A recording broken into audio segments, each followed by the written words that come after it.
Welcome to True Betrayal Stories, where secrets are exposed, lies unravel, and justice is served. If you love shocking betrayal stories and satisfying revenge, don't forget to hit like and subscribe so you never miss an update. That day started like any other. The kind of Thursday you don't even remember a week later. I had a big client meeting scheduled that afternoon, one of those do or die pitch presentations that could land us a huge renovation project downtown. I was already suited up, coffee in hand, laptop bag slung over my shoulder when the phone rang. It was my project manager. "Hey Derek," he said, "client just canceled, family emergency. They'll reschedule next week." Just like that, half my day opened up. I was already halfway to the office, but I figured, why not swing back home? I'd left my laptop charger on the kitchen counter anyway. Might as well grab it, make lunch, maybe even surprise Camilla if she was free. I didn't text or call. I thought a spontaneous lunch date would be fun. We used to do that back in the early days, before the twins, before the endless deadlines and preschool pickups. As I pulled into the driveway, I noticed something odd. Camilla's car was there, but the house felt quieter than usual. No kids screaming, no music, just the faint hum of life inside. I walked in through the side door, careful not to track mud on the rug. The scent of vanilla and lemon cleaner hung in the air. Familiar, warm, comforting. I set my keys down and listened. That's when I heard it. Laughter. Female voices echoing from upstairs. Camilla and her sisters.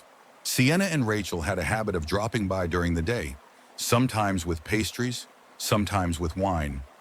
I figured it was one of those impromptu sister hangs. I didn't want to interrupt, so I moved quietly through the kitchen, looking for my charger. Their laughter grew louder, playful, carefree. Then, something shifted, a sharp burst of giggles, followed by a sentence that made my blood run cold.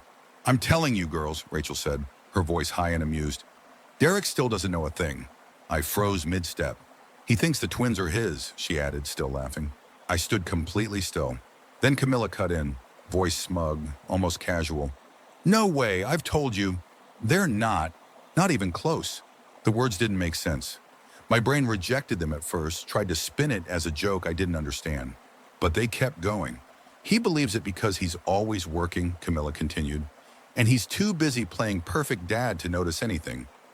I mean, neither of them even has his eyes." Rachel chuckled. "I always wondered how long you could keep it up. You deserve an award." "And he never asks questions," Camilla added. "That's the best part.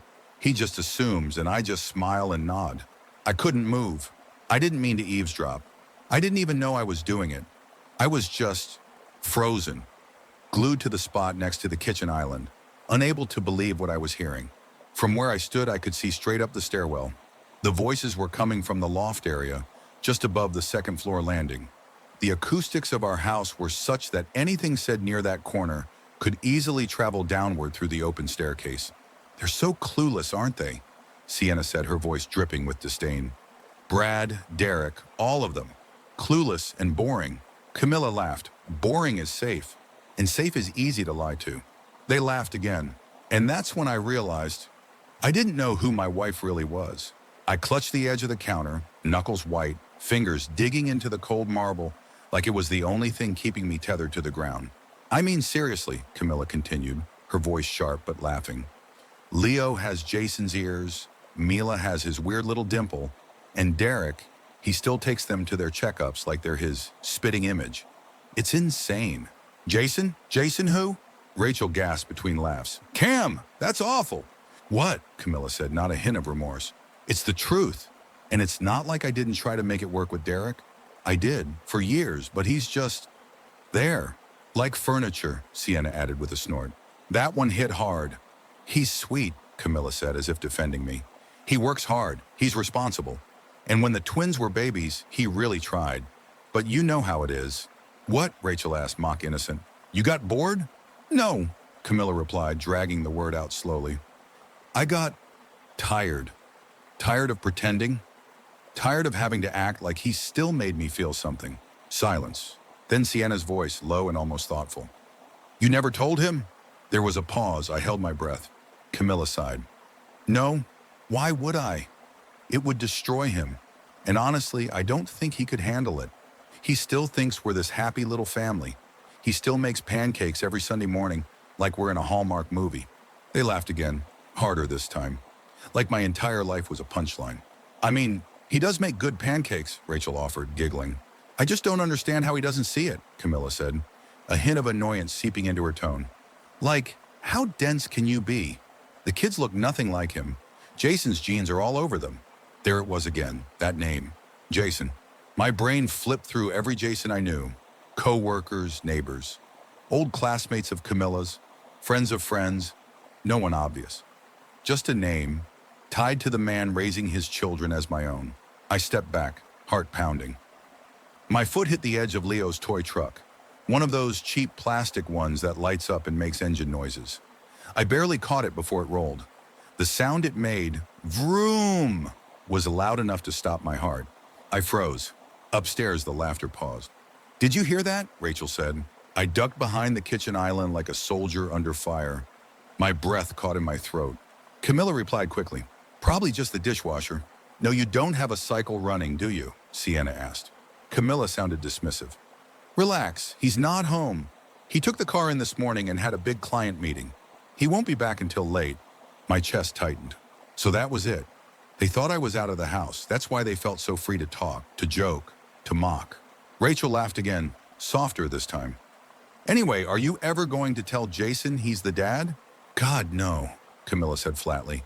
He's even more unstable than Derek. And broke. Like, please. I might have wanted him, but I didn't want that. You're cold, Sienna chuckled. You're jealous, Camilla replied. They all burst into laughter again. I sat there on the floor, hidden behind my own kitchen island, shaking, not from fear, but from something worse. The gut-wrenching realization that everything I had believed in wasn't real. Our marriage, our family, my children. I had played the part perfectly. The faithful husband, the supportive father. I packed school lunches, built tree houses, fixed leaky sinks. I was the guy who made birthday cakes from scratch because the kids liked Daddy's version better than the store. And while I was doing all that, they were laughing behind my back. My chest was heaving. I hadn't realized how hard I was breathing until I heard it echoing in my own ears. Shaky, shallow, like I just sprinted a mile uphill.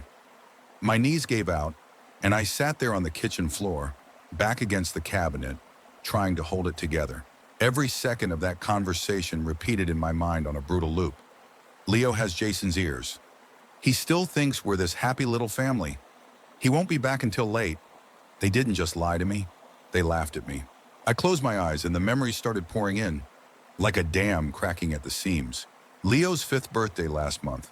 How excited I'd been when he said, Daddy, you make the best cake. Mila's first recital, where she froze on stage, and I ran up to help her finish the dance, holding her little hand. All those nights staying up late with sick kids running humidifiers, Googling symptoms, panicking over fevers. None of it mattered to them. None of it was real. They were up there drinking wine, swapping secrets like mean girls in a high school cafeteria. And I was, what? The family dog. Loyal. Dumb. Always wagging his tail, hoping for approval. I clenched my jaw so tight I felt it lock. My hands were shaking. I wanted to scream, to crash through the staircase and shout, How could you? But I didn't. Instead, I stood up slowly, knees cracking under the weight of betrayal. I moved like a ghost, silent, stunned. I slipped back out the side door, just as quietly as I'd entered. The cold air outside hit me like a slap. It wasn't raining, but the sky was gray. That heavy kind of gray that makes the whole world feel smaller. I walked. No destination, no plan. I just walked. Block after block, neighborhood after neighborhood. I didn't even realize where I was going until I passed the playground where I taught Leo to ride his bike, where Mela once fell and scraped her knee, crying until I kissed it better and made her giggle. I stopped in front of the swings and stared.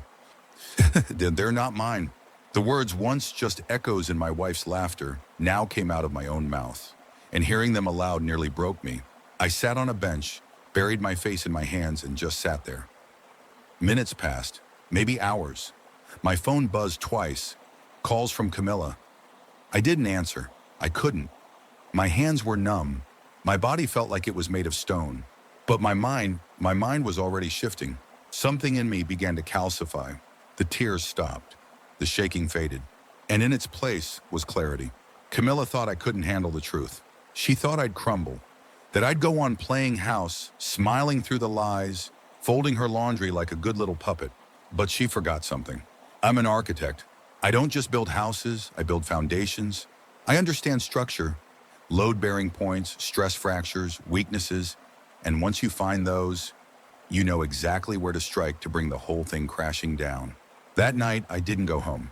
I needed space, time, air that didn't smell like lies and lemon-scented candles. So I booked a cheap motel off the interstate, paid cash, and sat in the dark with the television on mute. I didn't sleep. I couldn't. My body was in shutdown mode, like it hadn't processed what happened, like it was waiting for permission to fall apart. I kept staring at the motel ceiling, counting the tiny holes in the plaster. I don't remember what time it was when I opened my phone again. The screen lit up with message after message from Camilla. Camilla, hey babe, where are you? Camilla, everything okay? Camilla, Derek, I'm getting worried. Camilla, you're scaring me. Please call. Scaring her, that was rich. I didn't reply. I didn't want to lie, and I wasn't ready to tell the truth. Not yet. Not until I had everything I needed. I needed confirmation, proof, something undeniable. So the next morning, I made a call. Hey Kev, it's Derek. Dude, came my friend's groggy voice. It's Saturday, you good? I need a favor, I said, trying to keep my voice steady. And I need it to stay between us. Kevin worked at a private DNA lab. We'd met through a mutual client years ago, and he owed me more than a few favors after I helped redesign his house plans for free. He didn't ask many questions. I think he could hear it in my voice. Whatever was going on, it was serious. All right, he said. What do you need? I'm dropping off samples today. 2 kids, I want paternity tests. Discreet. There was a long pause. You got it. Later that day, while Camilla was out with the kids at her parents' house, just another one of those family Saturdays I used to love, I went home for 10 minutes. I moved quickly like a thief in my own house. Leo's toothbrush, Mila's hairbrush, sippy cups, used tissues from their room. I grabbed what I could without disturbing anything. I knew Camilla would notice if something obvious was missing, so I played it careful. I dropped it off at Kevin's lab under a false name. He didn't flinch. And then came the waiting. The worst kind of waiting, the kind where your whole identity is in limbo. I walked around in a daze for days. I'd see a dad tossing a ball with his kid at the park and feel my stomach twist into knots. I'd hear someone call Daddy at the grocery store and look around, only to realize it wasn't for me. But the worst moment? When Mila FaceTimed me from Camilla's phone. Daddy, look, I made a drawing of our house, she said proudly, holding up a mess of colors that vaguely resembled rooftops and stick figures. My voice cracked when I said, That's beautiful, sweetheart. Camilla appeared behind her in the frame, all smiles. Say hi to Daddy real quick. We'll see him soon, she said. I forced a smile and waved. Love you both. And I meant it. That's what made it so cruel. A few days later, Kevin texted, Results are in. Come in person. My legs felt like lead as I walked into his lab. He didn't say a word, just handed me a manila envelope and watched me open it. 2 pages, one for Leo, one for Mila. 2 words at the bottom of both pages. Probability of paternity, 0.0%. I stared at them. My hands didn't shake. My eyes didn't blur. It was like reading a recipe in a language I didn't understand. My brain couldn't, or wouldn't, process it. Kevin put a hand on my shoulder. I'm sorry, man. I nodded. I walked out of the lab and sat in my car for a full hour, gripping the steering wheel like it was the only thing holding me together. But strangely, I didn't cry. I just stared. The pain wasn't sharp anymore. It was dull, heavy, like a weight chained to my chest. That's when I knew. Camilla had played her game. Now it was my turn. I went home that night like nothing had happened. Camilla greeted me at the door with a nervous smile, her arms crossed like she wasn't sure if I'd hug her or ask for a divorce. Her eyes darted across my face, searching for something. Anger, tears, accusations. But I gave her none of that. Just a tired smile and a soft, Sorry I've been distant. Work's been rough. Her whole body relaxed, like prey realizing the hunter hadn't seen her yet. It's okay, she said quickly. I was just worried. The kids missed you. I missed them too, I lied, stepping past her and setting my bag down in the hallway. Dinner was already on the table. Spaghetti, her easy night meal.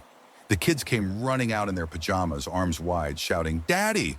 And I knelt, arms open, letting them crash into me, burying my face in their hair.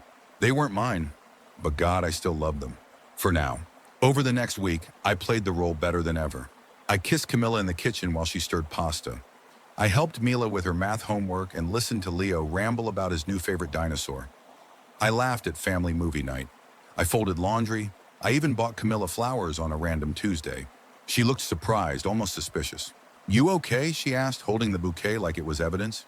"Yeah," I said. "I think I've just been taking things for granted." Her eyes softened. "You've been so sweet lately." "I'm trying," I told her, and I was.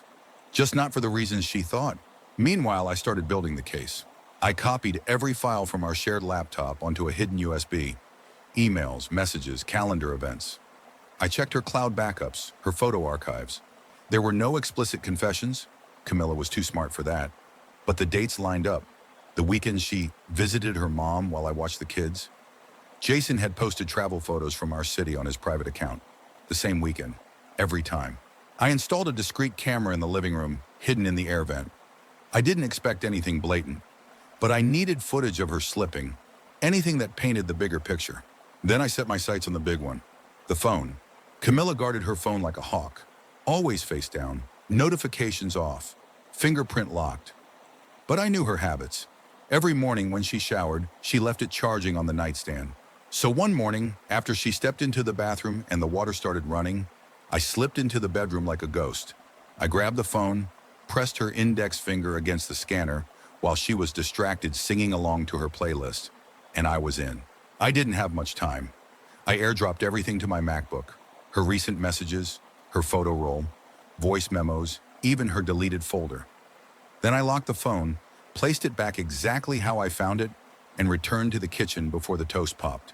10 minutes later, she came down with a towel in her hair and kissed my cheek.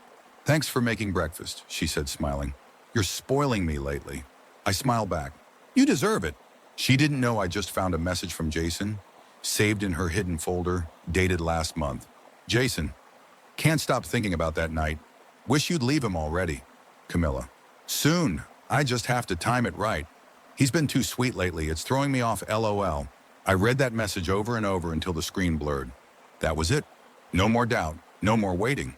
I was going to burn this down, but not with fire, with truth. A few days later, I met with a lawyer. Quiet little office downtown. She looked over the documents I brought, DNA results, photos, message screenshots, and a full write-up of the affair timeline. Her eyes widened. "This is thorough." I nodded. "I want full custody, or at least to protect myself when the storm hits. She's planning to leave me. I want to get ahead of it." She tapped her pen on the desk. "With this, you might be able to do more than that." I leaned forward. "I don't just want revenge. I want them to feel what I felt. All of them." She smiled faintly. "Then you're going to need a stage." And that's when the plan really began. Camilla's parents' 40th wedding anniversary was in 2 weeks. Big family gathering. All her sisters would be there. Cousins, neighbors. Even Jason was invited, as a family friend. She had no idea I knew. But I did. And I was going to make sure they never forgot what was coming. The night of the anniversary arrived like a storm cloud. Slow and heavy, but impossible to ignore. Camilla spent the whole day prepping. She was glowing, radiant, practically skipping from room to room, deciding what to wear, fixing the twins' outfits, spraying herself with the same perfume she used on our wedding day. I noticed. "You nervous?" I asked casually as she smoothed her dress in the mirror. She turned to me, surprised. "Why would I be nervous? It's just family." I gave her a small smile. "Right, just family." The event was held at a country club just outside the city. Fancy enough to make it feel special, but not so extravagant it screamed wealth. It was the perfect setting. A ballroom with vaulted ceilings, a string quartet in the corner, white tablecloths and golden cutlery. Everything pristine. Camilla's parents were seated at a long head table, beaming as they greeted guests. Her sisters buzzed around the room, glasses of champagne in hand, exchanging air kisses and fake compliments like Olympic athletes. And me? I was calm, unusually calm, because I knew what was coming. "Derek, can you take a picture of us?" Camilla asked, handing me her phone and gathering with Sienna and Rachel in front of the backdrop wall covered in fairy lights. I took the photo, smiled, even complimented Rachel's new haircut. No one suspected a thing. At 7:45 p.m., dinner was served. Filet mignon, roasted vegetables, and wine that probably cost more than my suit. Everyone clinked glasses, toasted the beautiful couple, and laughed over stories from the past. Camilla leaned over during dessert and whispered in my ear, "Thank you for being here. You've been incredible lately." I met her eyes and said, "You'll never forget this night." She blinked. "What do you mean?" I didn't answer, because it was time. At 8:15 p.m., the MC took the mic. "And now," he said, beaming, "we have a special surprise. A family tribute video, put together by none other than our very own Derek." Polite applause. Camilla turned toward me wide-eyed. "Wait, you made a video?" I nodded. "Something to show how strong this family really is." She smiled and reached for my hand. I didn't take it. The lights dimmed, the projector flickered on. Soft music began to play. The first minute was innocent enough. Old photos of her parents in black and white. Their wedding day, early years with the girls, pictures of babies, beach trips, birthday parties. People smiled, some clapped. Then came a hard cut. Silence. A text screen appeared. Behind every perfect family lies the truth. And then it started. Audio clips, faint at first, then clearer. Camilla's voice. "He's always working. He never even notices they don't look like him." Sienna's. "Men are so clueless. He still thinks they're his." Rachel laughing. "She deserves an award." The room went still. A collective shift, like oxygen being sucked out of the air. The next slide showed the DNA test results. Large, bold letters. Probability of paternity, 0%. Then a close-up photo of the result document, followed by a picture of Leo and Mila smiling. Then another audio clip. "Jason's genes are all over them." People started whispering. Someone gasped. Then came the screenshot of the message. "Jason, can't stop thinking about that night." Camilla, "Soon, I just have to time it right. He's been too sweet lately." Camilla shot up from her chair. "Turn it off! Turn it off!" The MC looked at me. I nodded to let it play. On screen, more photos. Jason at the beach. Jason holding a drink. Jason in the background of a selfie Camilla took on a solo spa weekend. Sienna stood up. "What is this?" Rachel's face turned ghost white. Camilla lunged at me, furious. "You set me up!" I stood calmly and took the mic from the stand. "No," I said, my voice steady. "You set yourself up the day you decided to make me the punchline to your jokes. The day you let me raise another man's children. The day you laughed about it with your sisters like I didn't matter." A stunned silence. Her father stood up. "Camilla, was this true?" Camilla's lips trembled. She looked around, eyes darting like a cornered animal. "Dad, I can explain." He shook his head slowly. "My God." Guests began rising from their seats. Some filming, others just staring. I turned back to the crowd. For years, I gave this family everything I had. Time, money, love. And in return, I got deception, manipulation, and betrayal. But tonight, that ends. I looked at Camilla one last time. "I'm not yours to humiliate anymore." I walked out without another word. I didn't look back as I stepped out of the ballroom. Behind me, voices rose, shocked whispers, outraged shouting, and the sound of everything Camilla had built beginning to collapse in real time. But I didn't stop to watch the rubble. I'd lived in that mess long enough. Now it was hers to clean up. Outside, the night air was sharp and cool.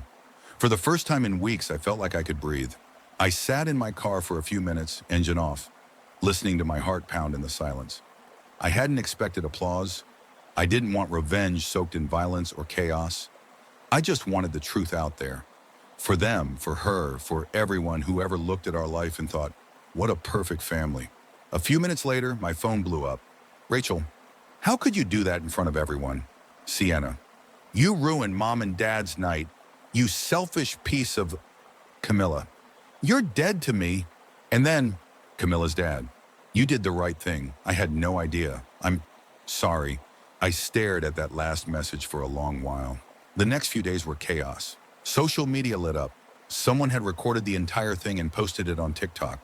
Within 24 hours, it had over 1 million views.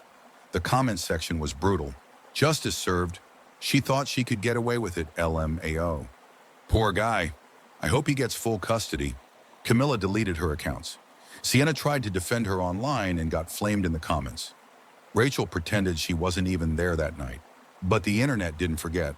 Neither did I. Back home, Camilla tried to spin it. She came to the house while I was packing. "You embarrassed me in front of my entire family," she shouted. I didn't even flinch. "No, Cam, you embarrassed yourself. I just turned on the projector." "You didn't have to do it like that," she hissed, eyes brimming with tears. "Not the soft kind, the angry, bitter kind. You ruined everything." "No," I said, zipping up a suitcase. "I saved myself, and now I'm done." "I'll take the kid," she snapped. "You'll never get custody after that little stunt." I looked at her, calm as ever. "I'm not fighting for custody, Cam. I'm fighting to prove paternity. And you and I both know how that turns out." She froze. I handed her a sealed envelope. The court papers I'd filed the day after the video dropped. Inside was a motion to remove my name from the birth certificates, to protect myself financially and legally from being forced to raise children that weren't mine. "You said you were tired of pretending," I told her. "So now you won't have to pretend anymore." She crumbled. Not in that dramatic collapse to the floor way. No, she just sat down, quiet, defeated, because she knew she couldn't fight the truth. I didn't yell, I didn't cry. I just walked out the front door and didn't look back. A few weeks later, I moved out. Found a loft downtown, small, minimalist, a fresh start.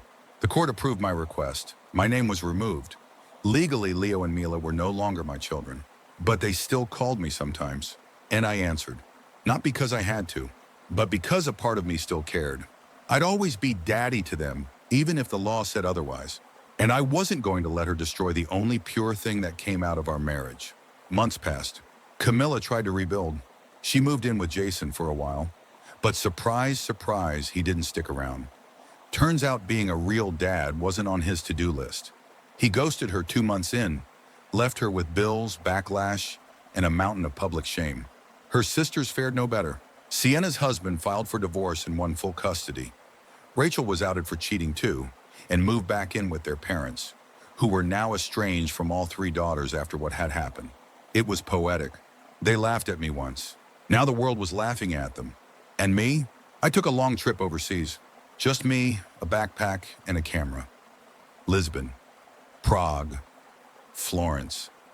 Cities I'd only ever designed on paper, now alive in front of me. For the first time in years, I felt like a real person again. Not a background character in someone else's sitcom. I came back stronger, sharper, whole. People always say betrayal breaks you, but I think it reveals you. It showed me who I was, what I was willing to endure, and what I deserved all along. A year later, I stood at the edge of a cliff in Santorini. The sun was setting, casting fire across the sea. The sky was painted in colors I'd only ever seen in renderings. Orange, violet, deep gold. The breeze carried salt and freedom. I was alone, and I was whole. Funny how much can change in a year. I wasn't the man who folded laundry at midnight anymore. I wasn't the fool who packed lunch for kids that weren't his while his wife laughed behind his back. I wasn't the quiet, smiling ghost haunting a house full of secrets. I was me. And for the first time in a very long time, that was enough. Some scars never fade. I still flinch when I see a text come in late at night. I still pause when a little girl calls someone daddy in a grocery store. And sometimes when I wake up, I forget, for just a second, that I'm no longer needed, no longer theirs. But then I remember that the truth, even when it breaks you, is always better than a beautiful lie. And if I had the chance to do it all again, I'd still hit play on that projector. I'd still walk away. Because no one deserves to live in a life built on betrayal. If you've ever felt the sting of betrayal, if you've ever been gaslit, mocked, or taken for granted, let Derek's story remind you that you don't have to stay quiet. You don't have to settle. And most importantly, you're not alone. So what would you have done in Derek's shoes? Would you have gone public, stayed silent, forgiven? Let us know in the comments below. And if you love stories of shocking betrayal and cold, satisfying revenge, don't forget to hit like, subscribe, and turn on notifications so you never miss an update from True Betrayal Stories. Thanks for watching. We'll see you in the next one.